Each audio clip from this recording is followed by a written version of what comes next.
আমাদের রাজ্যের মুখ্যমন্ত্রীর এই সব পদক্ষেপ দেখে মনে হচ্ছে যে মুখ্যমন্ত্রী একটু ভয় পেয়েছে।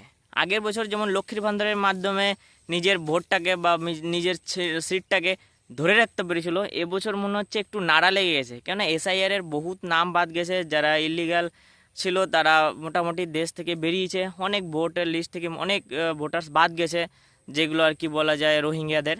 ঠিক আছে, তাও ভোট এর যে একটা টান সৃষ্টি হয়েছে সেই টানটাকে একটুখানি মেনটেন করার জন্য সে এখন যুবসাথী প্রকল্প চালু করেছে। কিন্তু সুপ্রিম কোর্টের কি নির্দেশ হয়েছে, আমার মনে হয় না যে এই যুবসাথীটা আসলেও কার্যকরী হবে। কেননা সুপ্রিম কোর্ট বলে দিয়েছে যে এইভাবে কর্মসংস্থান না দিয়ে মানুষকে ভাতার মাধ্যমে টিকিয়ে রাখা, এইটা মনে হচ্ছে না কোনো সভ্য কাজ এক কথায়। আর এইভাবে মানুষের কর্মক্ষমতা লোপ পাচ্ছে, সংস্কৃতি নষ্ট হচ্ছে সেই রাজ্যের, যেমন আমাদের বাংলার সংস্কৃতি নষ্ট হচ্ছে। বিভিন্ন কিছু দেখানো হচ্ছে যে একটা মানুষ এই কাজের মাধ্যমে যে জিনিসটা করতে পারে সেখানে সেই রাজ্যের ডেভেলপ হয়, প্লাস সেই রাজ্যের সংস্কৃতিটাকে আরও উন্নত করা হয়। কিন্তু সেইটা বাদ দেওয়া হচ্ছে, মানুষকে সম্পূর্ণভাবে অকম্বা বা নির্কম্য করে দিয়ে তাকে মাত্র 1500 টাকা ভাতার লাইনে দাঁড় করিয়ে দিচ্ছে। এতে কি হচ্ছে, অনেক কিছু ডাউন হচ্ছে, যেটা সুপ্রিম কোর্টে বলা হয়েছে। ঠিক আছে, এখন আমাদের রাজ্যের জন্য আমরা ভাবছি না, অথচ দেখুন আমাদের রাজ্যের বাইরে সুপ্রিম কোর্ট অন্যান্য রাজ্যরাও কতটা গুরুত্ব দিচ্ছে পশ্চিমবঙ্গটাকে, যে পশ্চিমবঙ্গের মানুষকে বোকা বানানো হচ্ছে, তাদেরকে এত এত শিক্ষিত সমাজ, এত এত শিক্ষিতদের চাকরি না দিয়ে তাদেরকে ভাতার লাইনে দাঁড় করিয়েছে আজকে। তো মুখ্যমন্ত্রী কতটা ডেভেলপ করেছে ভাবতে পারছেন? মানুষকে এই যে 26,000 লোকের চাকরিটা কেড়ে নিল, অথচ কত কত মানুষকে ভাতার লাইনে দাঁড় করিয়ে দিল। তাই শিক্ষা, মানুষ যখন শিখবে, মানুষ কিছু জানতে চাইবে, অথবা মানুষ পড়াশোনা করার পর, শিক্ষা গ্রহণের পরের স্টেপ কী হবে, তাদের তো নিশ্চয়তা নাই যে আমরা ভবিষ্যতে কী করব। তো মানুষ কি করবে, আগে থেকেই সেই পড়াশোনাটাকে ইতি করে দেবে বা সমাপ্ত করে দেবে। এখন দেখুন যারা যারা অনেক হাই লেভেলে পড়াশোনা করেছে, লো লেভেলে, যাই হোক সবাইকে একই লেভেলে দাঁড় করানো হয়েছে। তখন আর কেউ চাইবে যে আমি কষ্ট করে পড়াশোনা করি আর একই লেভেলে দাঁড়াই? কখনোই চাইবে না। মানুষ একটা পড়াশোনা মানুষ হওয়ার জন্য, মানে সঠিকভাবে পড়াশোনা করে শিক্ষিত হওয়ার জন্য কতটা স্ট্রাগল করে দেখবেন। আপনার যখন মাধ্যমিক পরীক্ষা হয় তখন ফার্স্ট হওয়ার জন্য বা ফার্স্ট ডিভিশন পাওয়ার জন্য কতটা স্ট্রাগল করে। তারপরেও যদি সেই ফার্স্ট ডিভিশন পায় অথবা স্টার মার্ক পেয়েও যদি সেই লো লেভেলে মানুষ, যারা স্টুডেন্ট থাকে, যারা অ্যাকচুয়ালি লো লেভেল কেন হয়, তাদের পড়াশোনা ঠিকঠাক করে নেই, তাদের লাইনে একসঙ্গে একই জিনিসের জন্য দাঁড়াতে হয়, তখন জিনিসটা কেমন দেখায়? তাহলে আগ্রহটা সবারই কমে যাবে।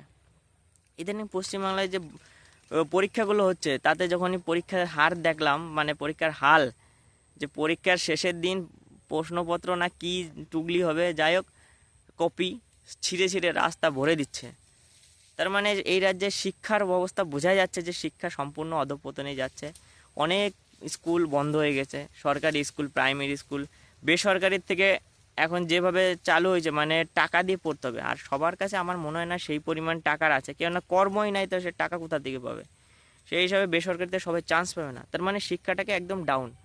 তারপরে এই যে যারা যারা শিক্ষিত ছিল তাদের কেরিয়ারটা একবারে নষ্ট করে দেওয়া। ঠিক আছে, যে বিভিন্নগুলো মানুষ লক্ষ্মীর ভাণ্ডার পেয়েছে, লক্ষ্মীর ভাণ্ডারটা পাক, এটা তো কোনো খারাপ জিনিস না।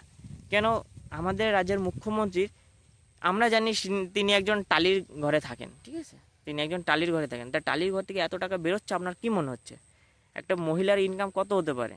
আর এত টাকা ইনকাম হচ্ছে না, এইখানে হচ্ছে ট্যাক্সের ব্যাপার।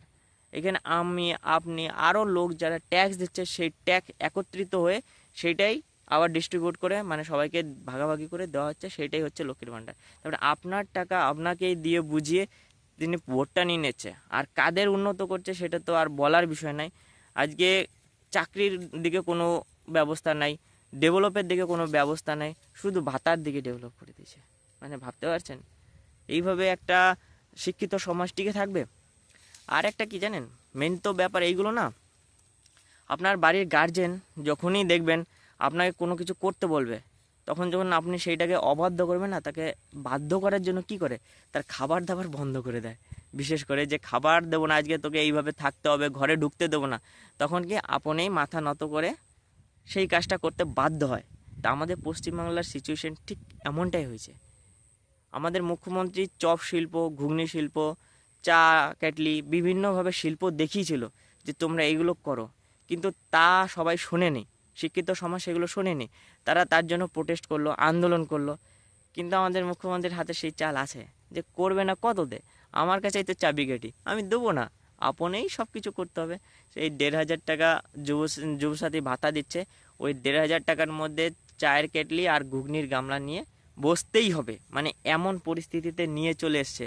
মানে মানবে না কততে, যেমন ঘরের গার্জেনের কথা না মানলে যেমন খাবার দেওয়া বন্ধ, ঠিক আমাদের রাজ্যে ঘুগনি চপ মুড়ি বিক্রি না করলে সমস্ত চাকরি বন্ধ। আপনেই তাকে কষ্টকর জন্য টাকা ইনকামের জন্য ওই চপ আর চায়ের কেটলি নিয়ে বেরোতেই হবে। যাই হোক, উনি একটা কি বলবো, একটা গার্জেনের কর্তব্য পালন করছে, ঠিক আছে। আর খুব বেশি বললে অনেক কিছু প্রবলেম হয়ে যাচ্ছে, দেখলাম ইদানিং চাপ সৃষ্টি হচ্ছে, তাই জাস্ট বোঝার বিষয় নিয়ে বোঝালাম। যদি কারো বোঝার মতো ক্ষমতা থাকে তারা এই জিনিসেই অনেক কিছু খুঁজে পাবেন, ঠিক আছে। যাই হোক, ভিডিও ভালো লাগলে অবশ্যই লাইক শেয়ার অবশ্যই চাই।